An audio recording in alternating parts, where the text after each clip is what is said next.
welcome everyone. Thank you for joining us for this hour that we have going from 5 to 6 today to talk about the Rogue Forest Partners. We don't have a lot of time today, so I'm going to try to just quickly go through some ground rules that we have.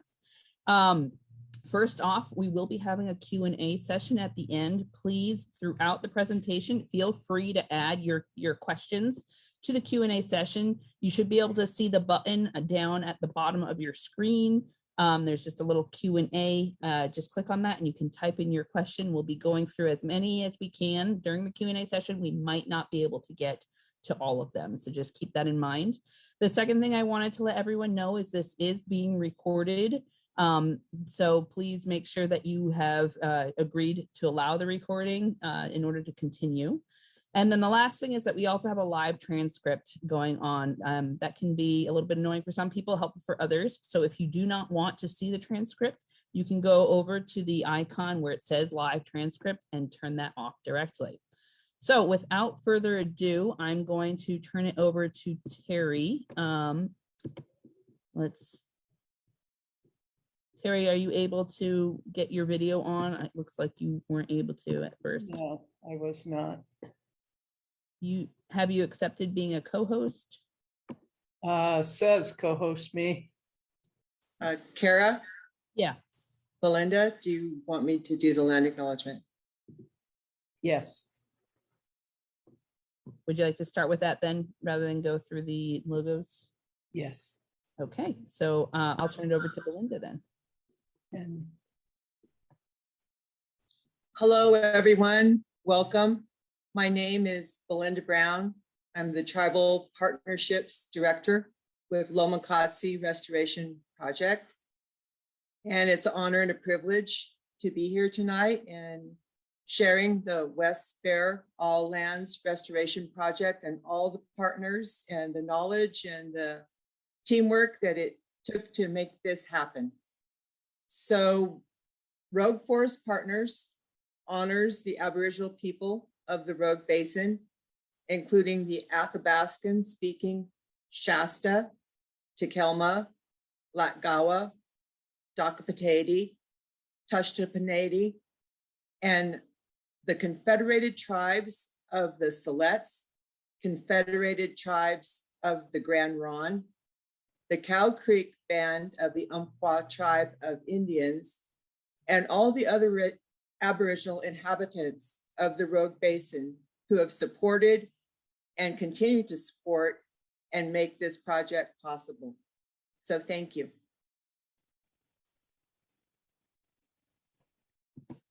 Thanks so much, Belinda. Terry, have you been able to get your video back? Nope. I logged out and logged back in. I was using the link that Christina sent. Okay. Do you think you want to continue without the video then? Sure. No problem. Okay, great. All right. Hi, everyone. My name is Terry Fairbanks, and I'm the Executive Director of Southern Oregon Forest Restoration Collaborative. And I want to welcome you today and thank you for the opportunity to talk with you. SOFRIC is a small 501c3 organization, and it is funded to help coordinate the Rogue Forest Partners in addition to a lot of other projects and activities that we're involved in. I'll present a quick overview about who we are, where we work, and a little bit of background on this project. Carrie Metlin, Marco Bay, and Peter Winnick will provide a lot more information. So, if you are not familiar with the Rogue Forest Partners, you may know many of these individual organizations. Rogue Forest Partners made up of 10 organizations, 4 nonprofits, 2 state agencies, and 4 federal. The 4 nonprofits are Lomacotsi Restoration Project, Klamath Bird Observatory, the Nature Conservancy, and SOFRIC. The 2 state agencies are the Southern Oregon Research and Extension Service, OSU Extension, as most people know them by, and Oregon Department of Forestry. And then our local Medford Bureau of Land Management and the Rogue River Siskiyou National Forest are members of the organization. And then the USDA Natural Resource Conservation Service, and Peter will be talking today from NRCS, and the USDI Fish and Wildlife Partners Program are all also members. We work and we live here, and it's our neighbors in your neighborhood, people that you probably know in the schools and in the community who are doing some of this work. Slide 2.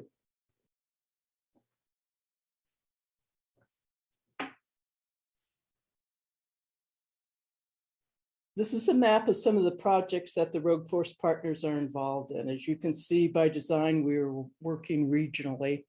The Rogue Basin is our area of interest.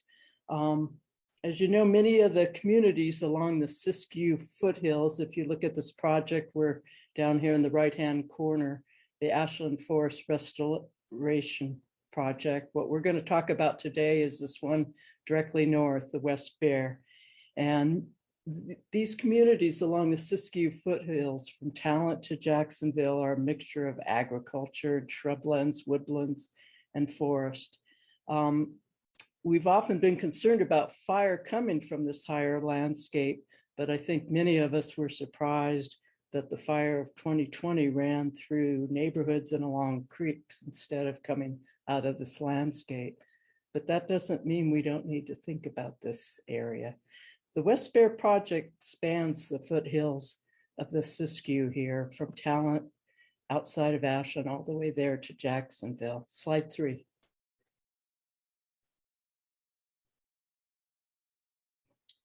In addition to the 10 organization, there are a lot of partners and cooperators working with us. Certainly the tribes have played a part, and Sustainable Northwest, I'll talk about them a little more in a minute.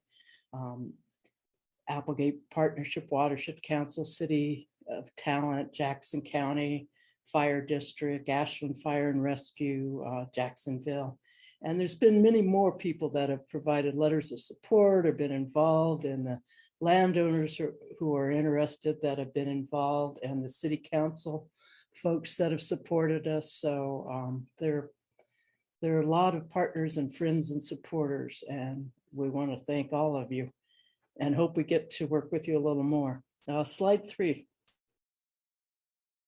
So the Rogue Basin strategy is, or the Rogue Basin Cohesive Forest Restoration Strategy is its full name, is a guiding strategic document. And I often say we have two real pillars of strengths around here. One of them is the Lomacotsi Restoration Project, ecologically oriented restoration, and who are bringing that and sharing those skills with a lot of other practitioners. And then this Rogue Basin strategy that kind of guides our work. It makes us more efficient, helps us prioritize where the work needs to happen. It gives a rationale and background for our activities. Fire historically shaped the forest, and fire is always going to be part of this landscape. However, we need to reduce the level of fuels that feed these fires, and we need to do it in an ecological manner that retains the integrity of the forest. Slide 5.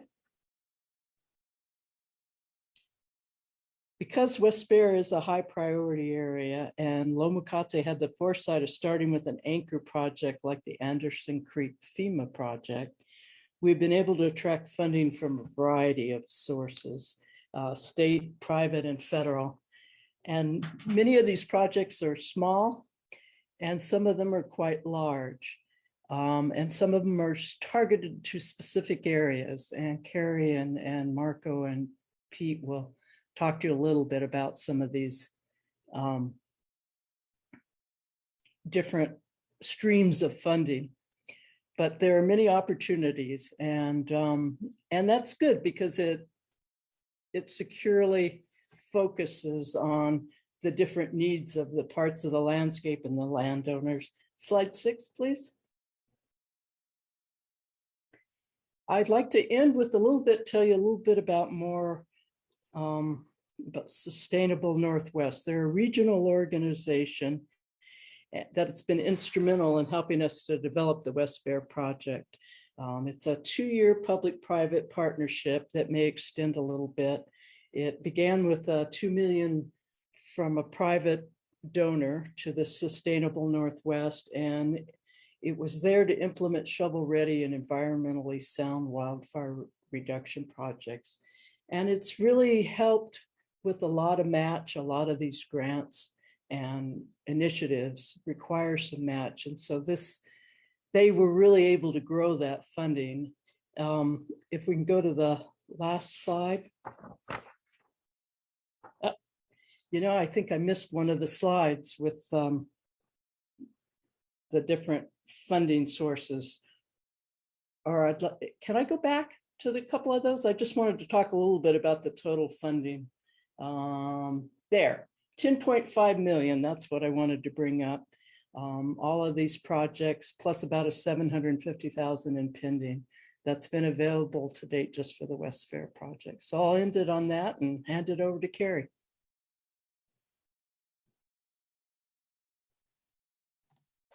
Great, thanks, Terry. So let's see. I am Carrie Metlin, a forest ecologist with the Nature Conservancy. And just to confirm, Terry, can you can hear me? Yes. Great. All right, I've been here for about 12 years working on the Ashland Forest Resiliency Project, which is what is pictured here in this slide. But I'm just going to be providing a little bit of background here about the rationale for why we use the work. I'm going to be going kind of hard and fast, so well, hold on, I guess. So first of all, I think it's important to acknowledge that Westwide, we have well-documented dramatic changes that have occurred across the forests of the West. Increasing forest densities, loss of large trees, dramatic shifts in species composition, increasingly uniform landscapes, and of course, a real lack of stand tending fire that have huge implications for how these forests function, and importantly, for communities, how they burn. So the context under which those forests originally developed was actually oftentimes relatively frequent fire. As you can see in the map on the right, that's in those dark green areas. You can see the tree. That's our Rogue Valley. Those were areas that frequently had fire due to lightning and Native American ignitions that really tended forests that were relatively fire resistant, meaning they could tolerate fire, and also fire resilient. With abundant seed source, they were able to grow forth a new forest from what that fire had done. And what we've seen is a real shift to really a different kind of fire. And so here are a couple of pictures of fire near Ashland. The canopy fire that you see there is the 2009 Siskiyou fire, spreading in an oak woodland, not far from my house, where historically fire regimes would have been more like every 6 years based on fire histories that we have collected. But this is a fire that burned through very dense shrubs and dense fuels. And as you can see, flame heights up to 200 feet, which actually made a big difference for the people that lived in this town, in part because it was a heck of a wake-up call, but also in part because there were some fuels treatments at the top of this hill that helped slow that fire and help protect homes. On the other hand, you see prescribed fire, more of a stand tending fire, which we actually implemented just a couple of years ago. And so what we're working toward is a landscape where we see more of this more helpful fire. So forests of the West have a number of problems ahead of them. I think it's important to acknowledge that climate change is touching down pretty much everywhere due to increasing temperatures, increasing drought, and the subsequent effects on fire probability, burn intensity, etc. As mentioned, there are altered landscapes, which have real implications for what then can happen on those landscapes. So for people, we need clean air, water, jobs, biodiversity, and carbon. These are things that need to be provided by the landscape, and that alteration of forest structure and function and alteration of climate are all really sort of stressors that are impacting what the forest can do. This is not a unique situation of Southwestern Oregon. I think it's important to acknowledge that across the West, there is a fire problem. And so to that end, the National Cohesive Wildland Fire Management Strategy has been developed. In this map, you can see wildfire risk to communities, and it's no surprise that in Southwestern Oregon, we have some of the greatest wildfire risk to communities across the nation. The wildland fire management strategy has three primary goals, which I think a lot of our efforts try to support: promoting resilient landscapes, fire adapted communities, and promoting safe and effective wildfire response. And you're going to see that, you know, even though we have a local strategy, we've tried to tier it to that national perspective. So it's important to note that while we may have some fire issues and some difficulties with forest health and some needs of that landscape, that there are actually a lot of things we can do. And among them, managed fire can happen even in wilderness areas, which we can use to protect communities and provide more sustainable conditions, but only when those fires burn under relatively cool conditions. We can protect and promote complex forests, but again, that's a relatively limited thing that needs to be complex forest there to begin with. And then on a very limited landscape, we can do proactive ecological thinning. And I say limited because especially in Southwestern Oregon, the forest just isn't particularly accessible. And it's important to know that ecological thinning costs money. Oftentimes does not pay its way out of the woods. But all of that said, we do know that thinning and controlled burning in conjunction can really have tremendous benefit for both forests and communities. For forests, we can promote appropriate species composition, spatial patterning, densities, as well as promoting more natural forest function with nutrient cycles and really changes to how that forest functions in a way that's more consistent with its ecological background. And then in communities, we have the potential to really significantly reduce wildfire hazard, improve fire suppression capability, and a lot of these other aspects that our communities need. And I'm not just waving my hands about that either. There is abundant research that shows that even in the case of relatively severe fires, forests that have been thinned and then underburned are remarkably resistant and resilient. And this is a good example from the North Cascades, where you can see the pre-treatment condition, they did some thinning, they did some pile burning, and then when a wildfire came through, the impacts were pretty positive. Now we also have a local example from the Bootleg fire. Here is some drone footage taken by Steve Rondeau with the Klamath tribes. And what you can see is that in areas that weren't treated, there was canopy fire. That canopy fire became a ground fire in areas that had been thinned and prescribed burn. And it's important to know where only the thinning had been done, actually, there was still pretty hot fire that killed a high proportion of the trees. And this is a pattern that's upheld by a whole lot of scientific literature, as shown there on the bottom. But you can't treat anywhere. And so it's important context to realize that you don't have to treat the entire landscape. And here I'm just summarizing some of the science that we use to think about how much treatment to do. And so there are a number of studies that suggest 20 to 40% of the landscape treated can significantly reduce wildfire severity. And over that, your sort of per unit area reduction in severity comes down. So you're less efficient. Also important to know, though, that when more than 50% of the landscape is in reserves, you need to treat more of that landscape, and that spatial scale really matters. So if you have a smaller landscape, if you want to affect a change in fire behavior, you have to treat a higher proportion of that smaller landscape than if you have a bigger landscape. And so it's this kind of information that's really helped us think about how much of an area should we be treating. So how much do we treat and where? We've come together as a collaborative to really talk about that and understand the context of doing work on this landscape. And so in the next slide, what you're going to see is the Rogue Basin Cohesive Forest Restoration Strategy. Here we have a series of goals that we want to achieve. You'll notice there's a lot in common with the National Cohesive Wildfire Management Strategy, but we've added a few, like elevating public knowledge and increasing capacity and socioeconomic conditions that will support this work in the woods.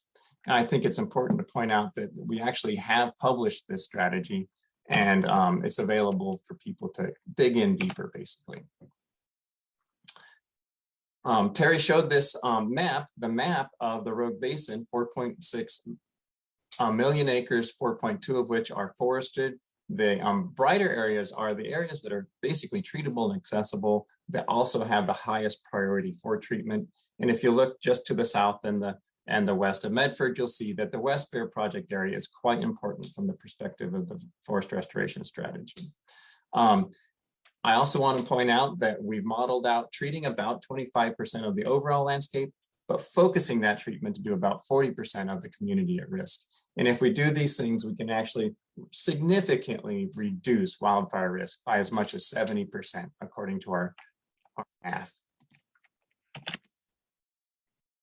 And it's important to also know that we've done a lot of this work. We've done it in the Ashland watershed, where we worked together to achieve landscape objectives, very similar to those in the Rogue Basin strategy.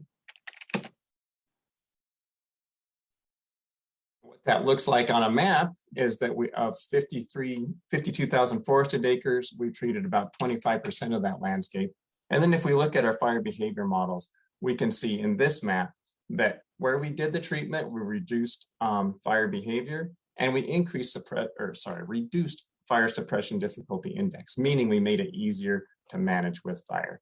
And in the darkest green areas by more than 60%. And so that's a major improvement in our fire management options.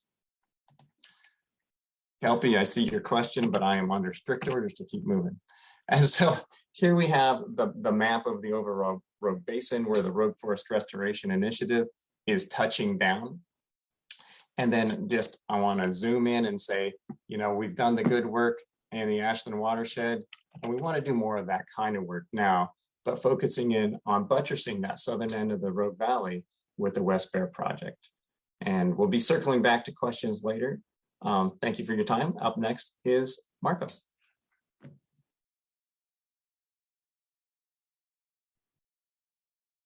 Thank you, Kerry. Good evening, everyone. I'm Marco Bay, Executive Director of Lomacotsi Restoration Project based in Ashland. Picking up on what Kerry shared, this is another map that represents the West Bear project, the West Bear All Lands Restoration Project. And you can see the Ashland Forest Resiliency Project, where we're beginning to thread together fuel hazard reduction and forest restoration treatments strategically across this landscape. The area to put your focus to is the green in the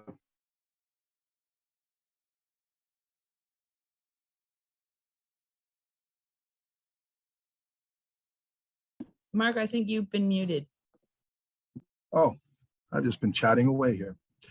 Hello, everyone. I'm Marco Bay, Executive Director of Lomacotsi Restoration Project based in Ashland.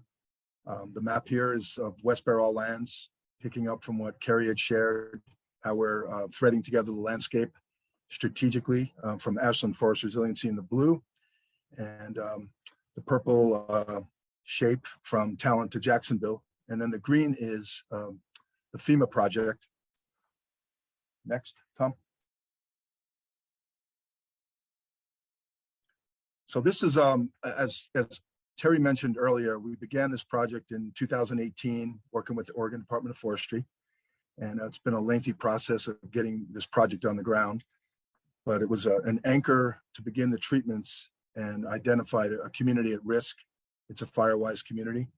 Our objective for this project was 420 acres of treatment, really focused on home site defensible space, ecologically based thinning around structures and roads, and targeting strategic ridge lines and ingress and egress, as you'll see in the slides to come.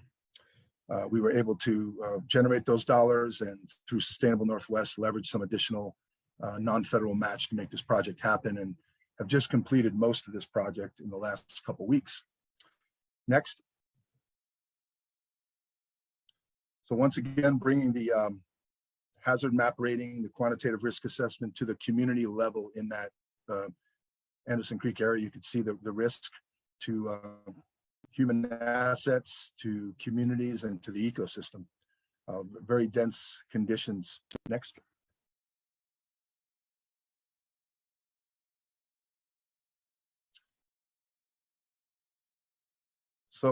Very dense conditions along roadways, ingress and egress. I know a major concern of local fire suppression departments in the community, Jackson District 5.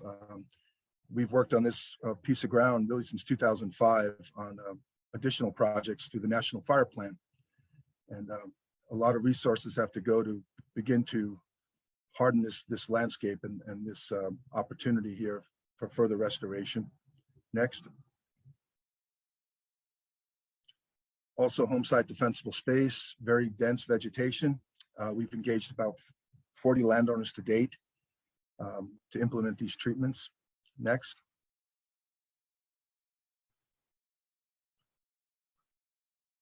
Next. So looking at the recent accomplishments, if you look at the FEMA treatment area on the map, these are the properties, over 40 parcels that we've been able to work over the last year with forestry contractors and our internal team at Lomacazzi and our partners and Oregon Department of Forestry and the FEMA and OEM staff to begin implementation. But as you can see on this map, there's a lot of ground that we can continue to build upon the reduced fire hazard and the fuel profile we've created. So a lot of opportunity through these other programs we're going to share about in the coming next couple of years. Next. So this is the density, bringing it down to the ground level, the people who are implementing the work. This is an example of some of the density and the smaller diameter vegetation, a before and after photo demonstrating the amount of labor and density that it takes to get these forests in a condition that we can continue to maintain them and manage them in the future with fire, and also an opportunity if there is a need for fire response. It's a lot safer for wildland and structural firefighters to get in there. Next. So as Kerry Metlin mentioned, we're implementing this through ecologically based thinning and then having to treat the slash also with chippers, as I'll share. And then once again, setting the stage for good fire, prescribed burning, low intensity fire to maintain the fuels, and then developing a strategy in the future for herbaceous understory restoration as well. So thinking of it holistically. Next. And this is some of the recent treatments you could see around the home site on the Anderson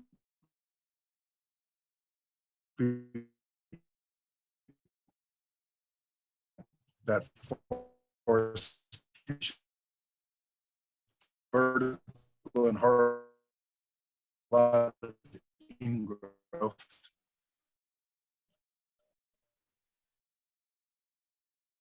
Next.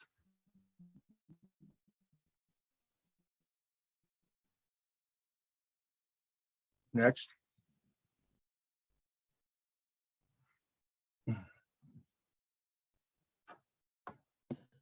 Marco, I think we're having some connection problems here. Maybe if you turn your camera off. We didn't get a lot of what you said in that last slide. Yeah, I've been asking folks to advance. I'm looking at the slide of the home site defensible space treatment.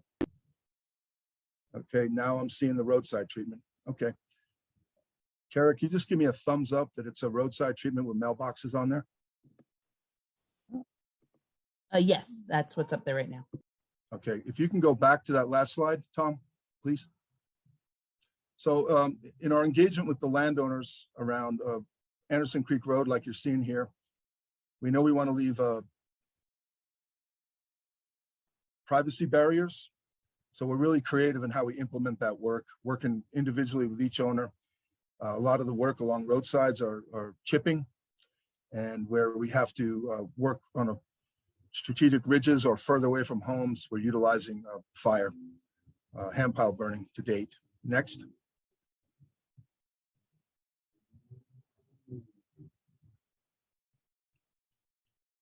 Tom, did you advance the slide?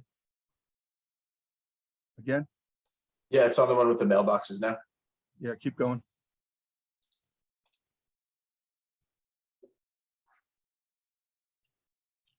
The West Bear map.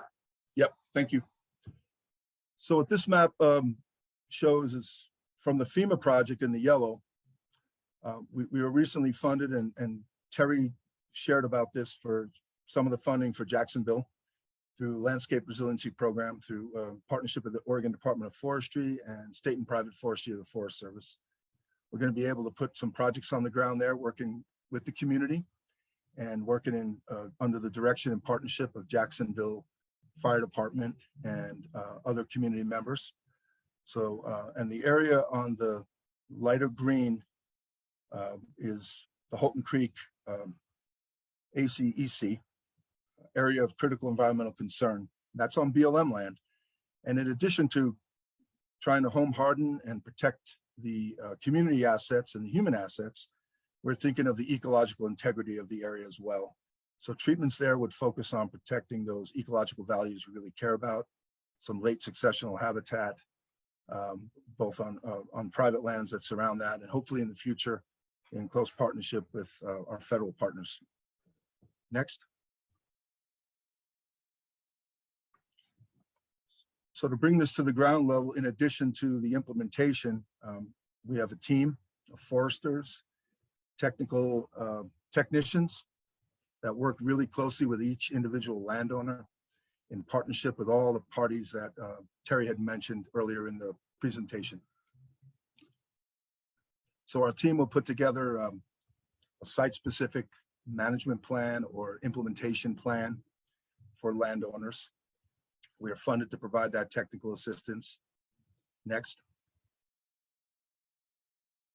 And, you know, gather the data that will feed into our monitoring strategy and really make those site-specific recommendations on how we're going to reduce fuels, increase forest resiliency, and then also protect the aesthetic values of each private piece of ground and how they all thread together, from the home site area to the ingress and egress to strategic ridges to other portions of the property that fit together for our efforts to reduce fuels for the overall community.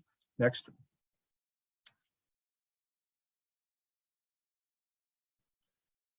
So in addition to the human assets, and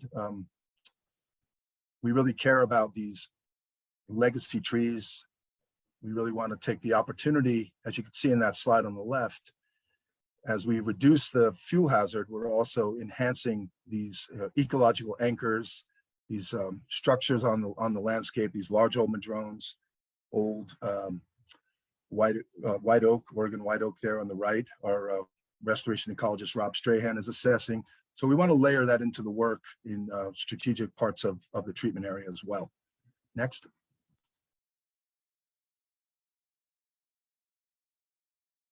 So this is bringing it down to the ground level. You can see the density, the amount of work involved, and the Douglas firs that are piercing the canopy of these oak trees that typically will be dying within 50 to 80 years, not suited for the soil types, grown, encroaching on these oak systems. And the treatment to the right, it reduces the fuel hazard, but it also enhances the habitat value of these oak woodlands we care about as well. That's one example. Next. And then in addition to the chipping, these are photos just from last week, about a week and a half ago, when we had a little bit of snow dusting on the ground. This was through Oregon Department of Forestry emergency e-board funding that we were able to utilize last year, and place the generated activity fuels into piles, neat piles, and then burn those activity fuels on a strategic area within the Anderson Creek. Next.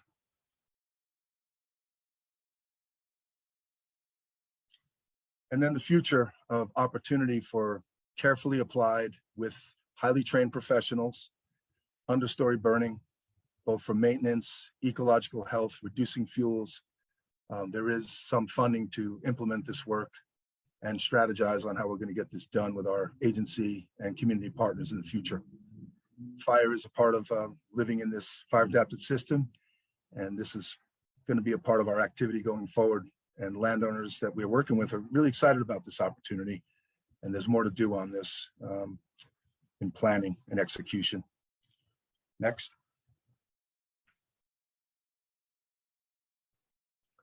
And then the people that do the work, Carrie Metland touched on this, socioeconomic benefits. We're able to employ local contractors, help incubate local businesses, support our workforce in-house at Lomacotsi. In addition, support many of the service providers in Jackson and Josephine County. There's opportunity as we scale up to implement this work.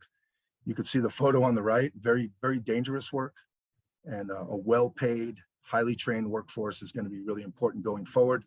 And we will also be layering workforce training and employment programs into this, working with municipal fire districts, with our agency partners and our workforce development partners as well. Next. And in my last slide here, shared stewardship, this co-investment, the right time, the right moment. A lot of work has been put forward to attract these dollars. We're shovel ready. We have very excited landowners and a strong community. This is Governor Brown visiting us last spring. And the Oregon Senate Bill 762, the landscape resiliency projects, some of that has been funded. And then the Regional Conservation Partnership Program that Pete Winnick is going to talk about is a big part of our initiative here. And these are the two huge funding pots that will enable us to get some significant acreage treated and create a more resilient piece of ground in the West Bear landscape. Next. And I will turn it over to Pete Winnick, District Conservationist of Jackson County, NRCS. Hey, good evening, everybody. Marco just teed me up, but I am Peter Winnick. I'm the District Conservationist with your local Natural Resources Conservation Service. We are part of the Federal Department of Agriculture. Yeah. Stop it. Excuse me, guys. Anyway, next, please. Thank you. So a lot of people don't know who we are, but we were created during the Dust Bowl days to help local folks. I'll get my dog out of the house here in a second. To help local folks with priority resource concerns. Hold on, can you guys just give me a second? Get out.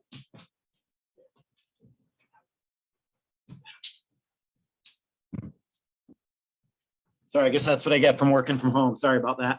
Anyway, important thing is we work specifically with private agricultural landowners. That is our mission. Our programs are voluntary. We're non-regulatory. It's locally led, and then we provide technical and financial assistance. And as Marco mentioned, the Regional Conservation Partnership Program is the program for which we have about $2.5 million to fund work with private landowners directly. Next.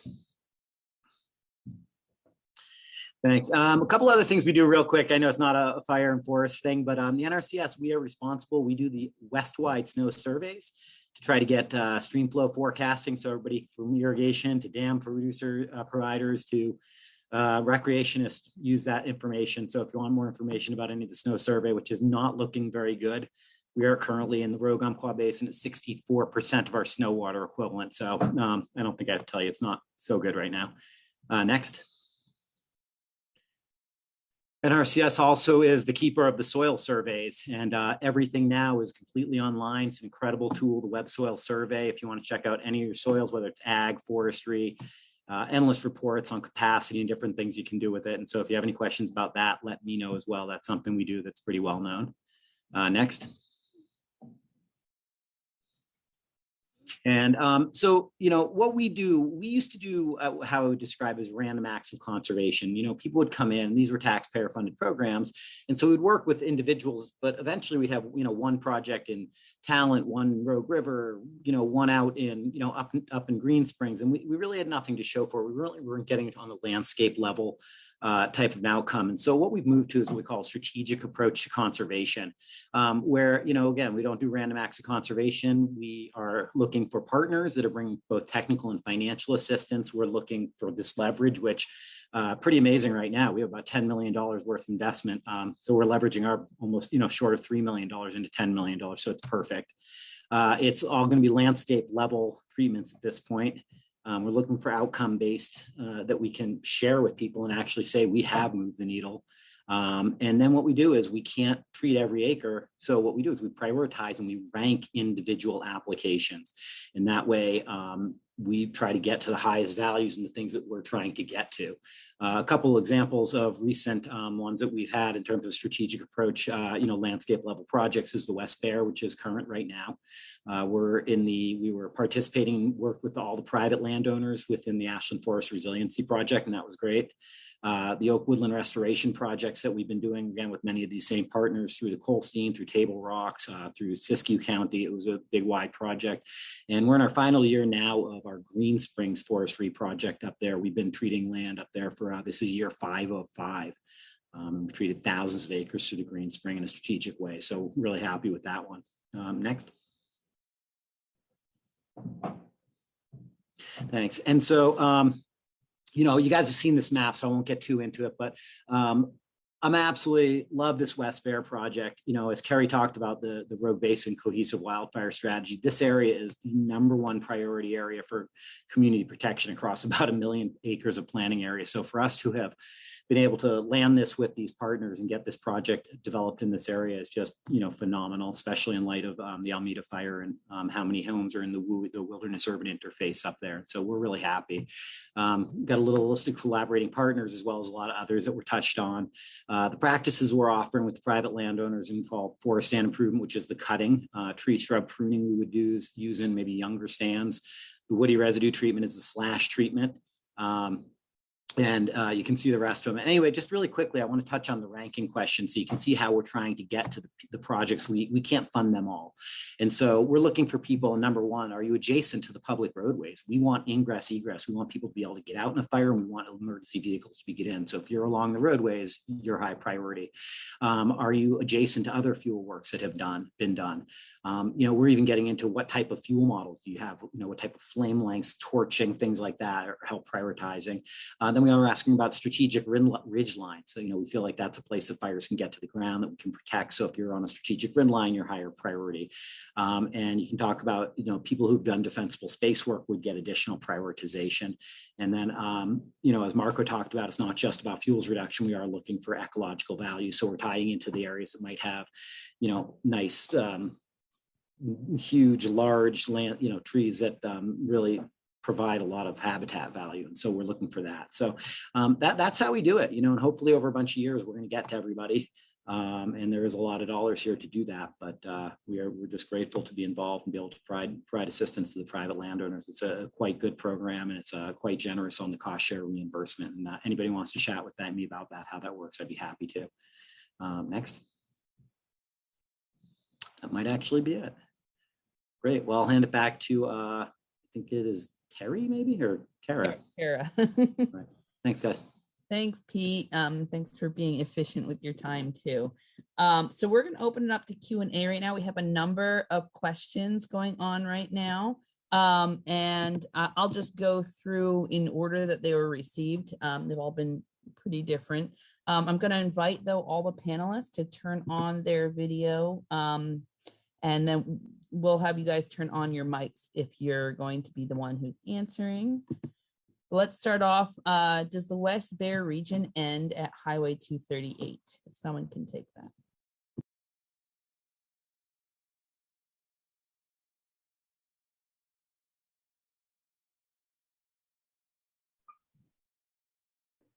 Anybody?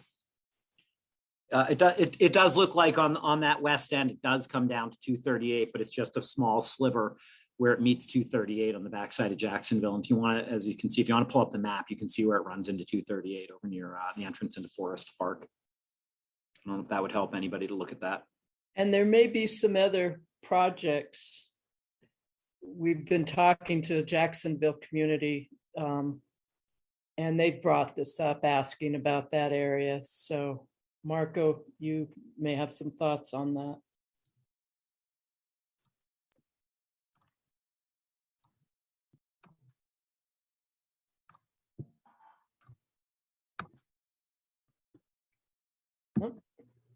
Yeah, Terry, agreed. There is conversation to go beyond the boundaries of the 27,000 acres. But really I think in big part because of Pete's program, we tend to kind of have a geography that gets agreed upon with the conservation implementation strategy, but there's the goal of this project, similar to others, is to continue to expand this work across the landscape. So outside of the West Bear footprint, there is opportunity in Jacksonville and other locations in the future. Great, thanks, Marco and Terry and Pete.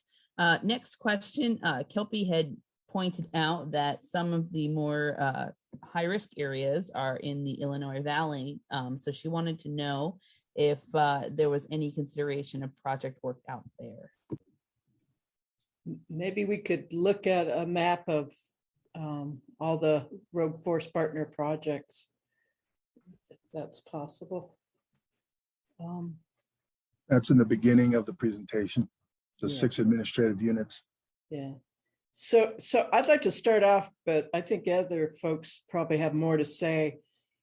When we conceived of, when the road forest partners got together from all these groups that work together, we started off with this OWEB, Road Forest Restoration Initiative, and we purposely, in order to implement the road basin strategy, put a project in 3 BLM district areas and 3 Forest Service areas. And we went on private and federal. And the intent, except for the Upper Applegate project, which is a landscape level project, was to start off with some demonstration projects.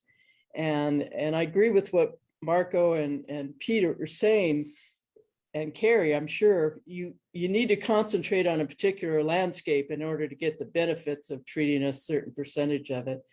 And by starting with these demonstration projects, we wanted to get these conversations going. And I think in recognition that unless we can have 6 of each of us, we either have to move sequentially from project to project, or we need to work with the communities themselves who already have some good projects going on in the Illinois Valley. I know NRCS is working both in Williams and in the Illinois Valley. We would love to be spending more time around the Salt Creek. So I just wanted to preface this discussion by saying what our strategy is, but we know there's a lot more to this conversation. Yeah. Hey, Terry, can I take a shot here too on the NRCS end to answer this question? Essentially, NRCS, at this point, again, we need partners and we need leverage and we need people who want to work with us. We're just not going to go in and treat 1 or 2 landowners randomly. So we're looking at landscape level type of things. And so there are high priority areas everywhere, but part of it is with our program being a voluntary, non-regulatory, people don't want to participate or it's all federal land.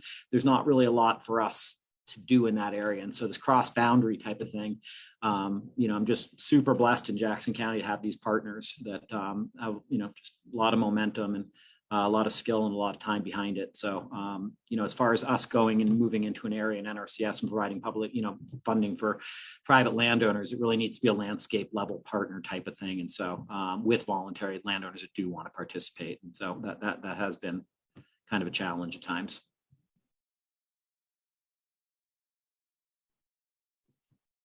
Okay, great. We're going to move on to the next question.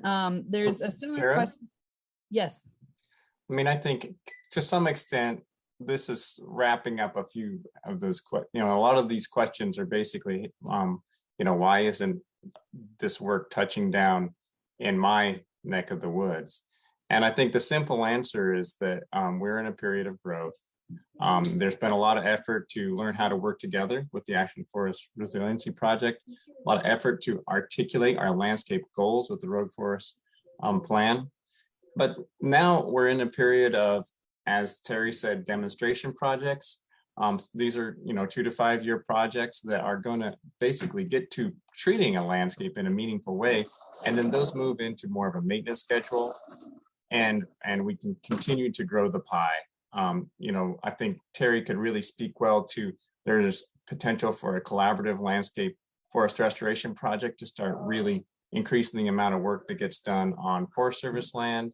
As Pete is suggesting, there's potential for more NRCS funding. We've got partners that are actively learning how to be more efficient and work together better, and we just had to keep growing the pie. I see the comment about Merlin. Absolutely. That Merlin community is a very high priority.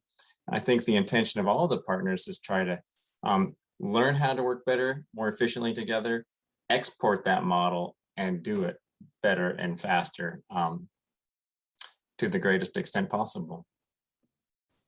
Thanks, Carrie. Perfect for wrapping in that Merlin question as well. I'm going to move to the next one. So Kelpie asked, are there strategic ridge lines in the project area? Ooh, good question. Yeah, that is a good question. Thank you. Can I jump on that one too? I mean, the simple fact of the matter is absolutely, there are strategic ridge lines in the project area.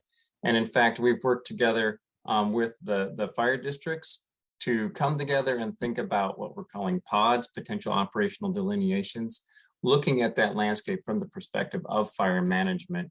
And so that means more than just strategic ridge lines, but also where there are roads, et cetera. And that's really helping us think through our priorities.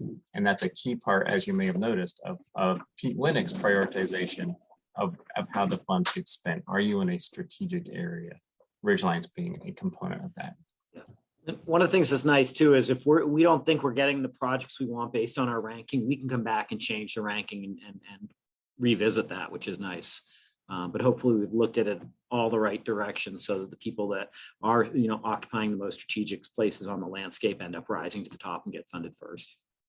That is the goal.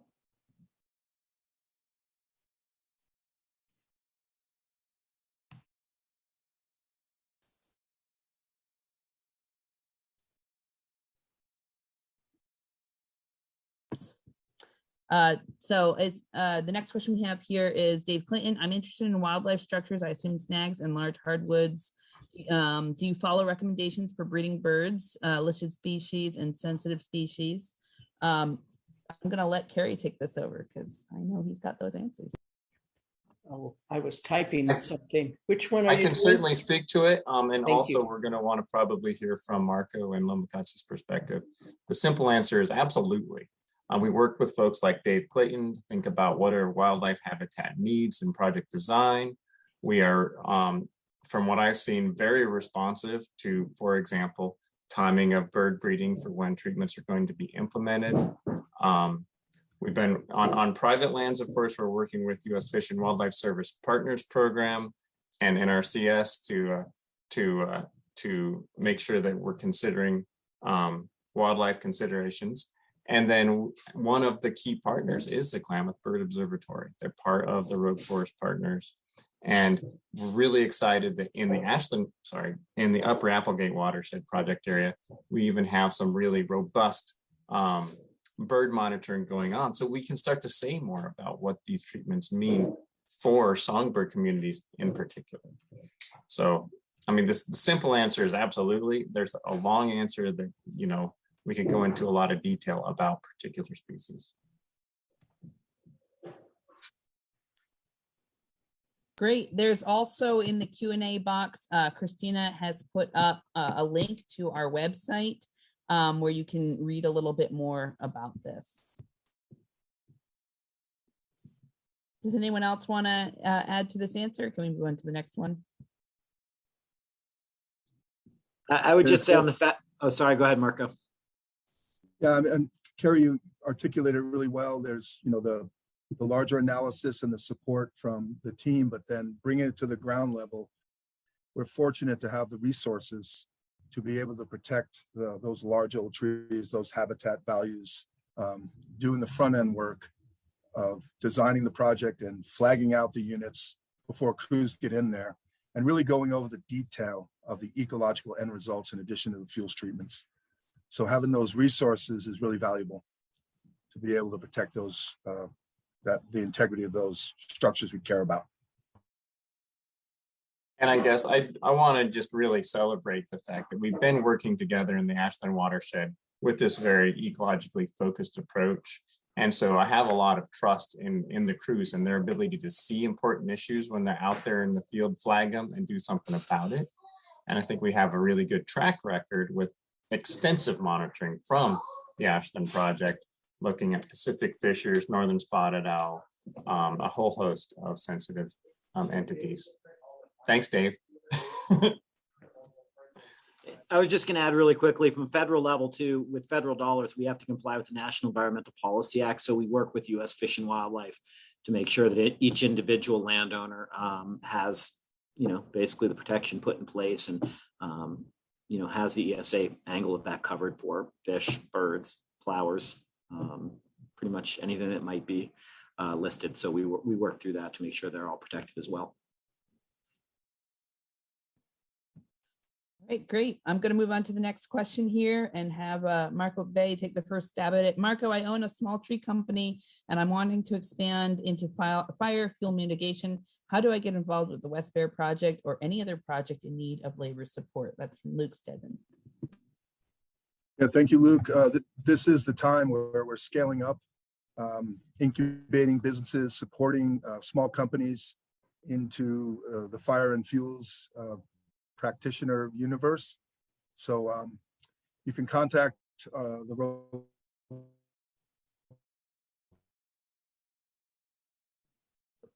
Marco, I think you lost connection again. You might want to turn up your video to respond.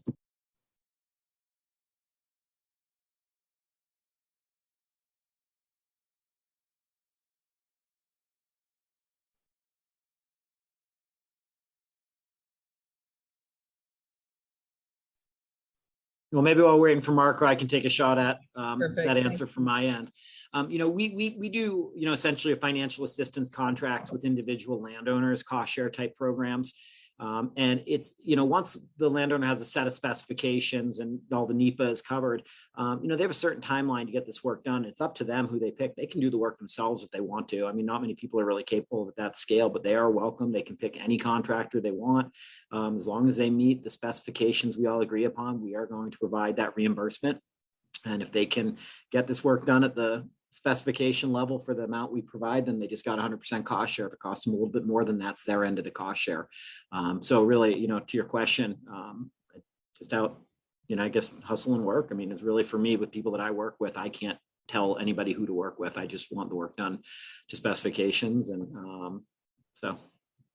And before we turn it back to Marco, just to bounce off of Pete's answer. So Carabalog, I work with Oregon State University Extension, and I run a program called My Southern Oregon Woodlands. We have a forestry professionals searchable web page. If you'd like to be on that, we don't have any litmus tests for that. Just send me your information, and I will write my email in the chat box so that you can email anything that you want on your business to me. Yeah, and I believe Oregon Department of Forestry also keeps a list of contractors available for folks that they can look up to. So that might also be a good place to connect with them. Marco, did you want to try to? Yeah, I'll be quick, Kara, and everybody froze. This whole Zoom world is interesting, but I'll do my best here. I'll keep my camera off. Yeah, Luke, there's going to be a lot of opportunity across this West Bear project and additional projects in Southwestern Oregon and beyond. Loma Katsi has been providing technical assistance to contractors, assisting them in getting their forest farm labor license, getting in the SAM system, helping build and incubate that capacity. One of the companies that just did work on the FEMA project I shared about, we assisted them in forming and advising, and then they were able to get that project awarded through a competitive request for proposal. So as Pete mentioned, NRCS, the landowner can do the work themselves. They can hire a service provider, whoever they choose. Some of the funding, Loma Katsi will be offering requests for proposals, so competitive RFPs, best value, and I'm happy to chat with you about that offline here. So feel free to contact Marco at lomakatsi.org, and I'll send you to the right team member and or anyone from Rogue Forest Partners. So it's a really great time to get in the business right now. Thanks so much, Marco. Okay, we've got 1 minute left. So I'm going to go with this last question here from Lauren Ruth. What does this group need from the community? I think that's kind of a good way to end off. Kara, I'd like to start off and combine it with her second question about cleaner air. And I'm just going to give this sort of vision that to the extent that the community recognizes that we don't just treat our forest once and walk away, that it's we know we've got a deficit, that we have a lot of work that needs to be done in there, and it's going to be expensive. But if we could imagine a future where we recognize that forestry is an integral part of what we do in this region, and that we maintain these stands, it will be much less expensive. And when fires come, they'll be easier to manage. And maybe in the future, there'll be even less smoke, because when we do get smoke, it's in the off season when the weather will send it up into the sky. So seeing forestry as a regular part of our economy here is sort of this vision, as opposed to one-time treatment and then it's fixed. It won't be. So to the extent that the community supports that vision, then the funding, I think, will follow if the community sees it as a necessary, important part, like fixing our roads and, all the things that we do as a community. I think if we saw our force in that way, then maybe we would have some stable funding instead of surges and then withdrawal. We'd see it as a regular part of our economy. Anyway, that's Well, yeah, I think community wise too, I think the idea of using prescribed fire, that's what we're trying to get to. We want to prepare these lands to receive fire, good or bad. And I think in the future, that's probably where the maintenance is going to be done, is through prescribed fire. So hopefully if we can, set it up on a landscape level with lots of acres across a treatment area, come back in a few years and do the maintenance that way as well. So I guess from the community, it's just accepting that there's going to be some smoke in the non-part of hopefully the year. I'll go a Terry, you step want to beyond touch in on that. this? Yeah. Some support. And when you see prescribed fire coming off of the hills, let your neighbors know that that's a good thing, right? It's an investment in the future. And fire adapted communities, make sure that you are doing the home hardening that needs to be done for your community, that you got your evacuation plan, that you're invested in, and you understand the Rogue Valley Integrated Fire Plan, so that you can be an active member of this community, because it takes all of us working together to live safely on this landscape. Kara, is it possible for Darren to answer this one question? Yep, please do.